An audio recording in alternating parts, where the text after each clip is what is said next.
सामने आया है। उत्तराखंड सरकार और साथ ही रेलवे ने सुप्रीम कोर्ट से समय मांगा। सुप्रीम कोर्ट से समाधान निकालने के लिए समय मांगा गया है। सुप्रीम कोर्ट 2 मई को मामले में सुनवाई करेगा। तब तक हाई कोर्ट के आदेश पर रोक बरकरार रहेगी। तो एक बड़ी खबर आपको बता रहे हैं, जमीन से जुड़ा हुआ ये मामला है जिसमें हाई कोर्ट ने पहले अतिक्रमण हटाने के आदेश जारी कर दिए थे, जिसके बाद में ये मामला सुप्रीम कोर्ट पहुंचा। अब रेलवे ने सुप्रीम कोर्ट से समय मांगा है। सुप्रीम कोर्ट से समाधान निकालने के लिए ये समय मांगा गया है। सुप्रीम कोर्ट 2 मई को मामले की अगली सुनवाई करेगा। तब तक के लिए हाई कोर्ट का जो आदेश था अतिक्रमण हटाने का, उस पर रोक बरकरार रहेगी। तो वहां पे जो मकान बने हुए, दुकानें बनी हुई है, लोग रह रहे हैं, उनको हटाया नहीं जाएगा। सुप्रीम कोर्ट की रोक अगली सुनवाई तक भी जारी रहेगी, जिसके बाद सुप्रीम कोर्ट में सुनवाई होगी। रेलवे की तरफ से ये समय मांगा गया है। रेलवे की जमीन का ये पूरा विवाद है। रेलवे की तरफ से याचिका दायर की गई थी और बताया गया था कि रेलवे की जमीन पर अतिक्रमण किया गया है।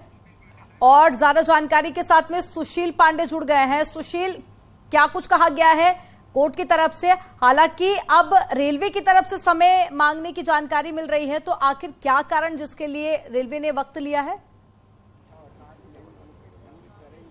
जी देखिए, साफ तौर से पहले जो लोग हल्द्वानी के अतिक्रमण के मामले पर फिलहाल आज कोर्ट के आदेश का इंतजार कर रहे थे, उनकी जो मिली राहत है वो बरकरार रहेगी। सुप्रीम कोर्ट ने फिलहाल 8 हफ्ते का समय उत्तराखंड सरकार और रेलवे को दिया है। रेलवे की तरफ से आज कोर्ट में यह दलील दी गई कि अभी इस पूरे मामले में समाधान निकालने को लेकर वो मंत्रणा कर रहे हैं, मीटिंग्स कर रहे हैं और देखते हैं कि इस पूरे प्रकरण को लेकर वो किस तरह समाधान निकालें। और हालांकि सुप्रीम कोर्ट ने फिलहाल रेलवे और उत्तराखंड सरकार को यह समय दिया है। हमारे साथ एडवोकेट सुलेमान हैं जो फिलहाल तमाम लोगों को रिप्रेजेंट कर रहे थे। सर, एक बड़ी राहत मानी जाए जो पिछली राहत थी, लेकिन आज रेलवे ने कहा कि इस पूरे मामले में हमें और समय चाहिए। बिल्कुल, आप ठीक कह रहे हैं। राहत तो हाँ, पिछली बार से स्टे चल ही रहा है 5 जनवरी के ऑर्डर से। आज रेलवे ने और सरकार ने वहाँ पर टाइम मांगा और कहा कि हमें 6 हफ्ते 8 हफ्ते का टाइम दिया जाए और उसी पे सुप्रीम कोर्ट ने सरकार को और रेलवे को टाइम ग्रांट किया है और 2 मई के लिए मैटर फिक्स कर दिया और 2 मई तक वो स्टे कंटिन्यू हो गया है।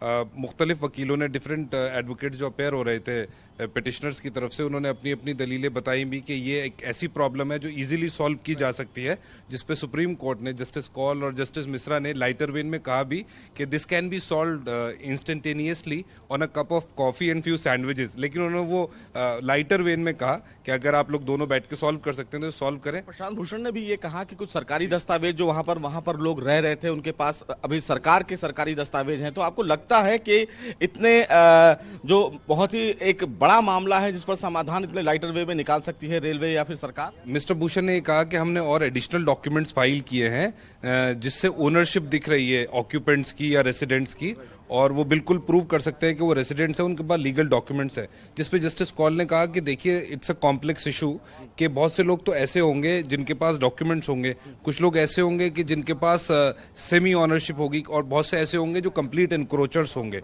तो जिनके पास डॉक्यूमेंट्स हैं या लीगल ओनरशिप का कोई डॉक्यूमेंट है तो उन पे तो एक्विजिशन लगेगा, लेकिन जो बिल्कुल इनक्रोचर्स हैं उनका क्या होगा? तो ये सारे इश्यूज 2 मई के लिए एडजॉर्न हो गए, लेकिन 2 मई तक राहत है सारे ऑक्यूपेंट्स को। तो फिलहाल 2 मई तक तमाम लोगों को एक बड़ी राहत है। हालांकि रेलवे की तरफ से ये कहा गया है कि इसमें समाधान निकालने की कोशिश जारी है, लेकिन वो समाधान कब तक निकाल पाती है रेलवे या उत्तराखंड सरकार, कैसे इस पूरे मामले में समाधान निकालती है, क्योंकि हजारों की संख्या में वहां लोग रह भी रहे हैं। ऐसे में समाधान निकालना बेहद मुश्किल है। लेकिन अब फिलहाल सुप्रीम कोर्ट ने एक बार फिर से समय दिया है इस पूरे मामले में उन तमाम लोगों के लिए समाधान। लेकिन देखिए कंचन, मैं आपको तस्वीरों में दिखाऊंगा। देखिए, वरिष्ठ एडवोकेट सलमान खुर्शीद साहब भी यहाँ पर आए हैं जो फिलहाल इस पूरे मामले में अपनी बात रखेंगे।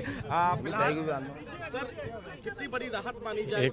सबको एक साथ पूछ लीजिए, एक आईडी लगा लीजिए, आप अपनी सब लगा लीजिए, एक साथ पूछ लीजिए।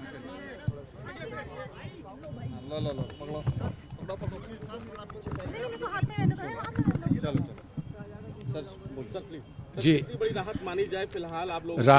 राहत तो हमको पहली हियरिंग पर मिल चुकी है। हमको स्टे मिल गया था, तो इसलिए वस्तुस्थिति जो है वो सुरक्षित है। अब इस वक्त कोर्ट में आकर कल चिट्ठी फाइल करके स्टेट ने ये कहा था कि हमें कुछ समय और चाहिए, 8 हफ्ते का समय मांगा है, तो कोर्ट ने वो 8 हफ्ते का समय दे दिया है। उसमें हमको कोई आपत्ति नहीं हो सकती थी। उनको जितना भी समय लगता है वो एक सुचारू रूप से जो भी उनको कहना है कोर्ट के सामने वो आकर कहें। तो आज सिर्फ इतनी बात हुई। कोर्ट ने भी ये कहा कि आपको तो देखना होगा ना कि इसमें कौन लोग हैं जो अधिकृत रूप से वहाँ हैं, कौन लोग हैं जो एनक्रोचर्स हैं, या कौन लोग हैं जो वहाँ जिनके पास टाइटल है।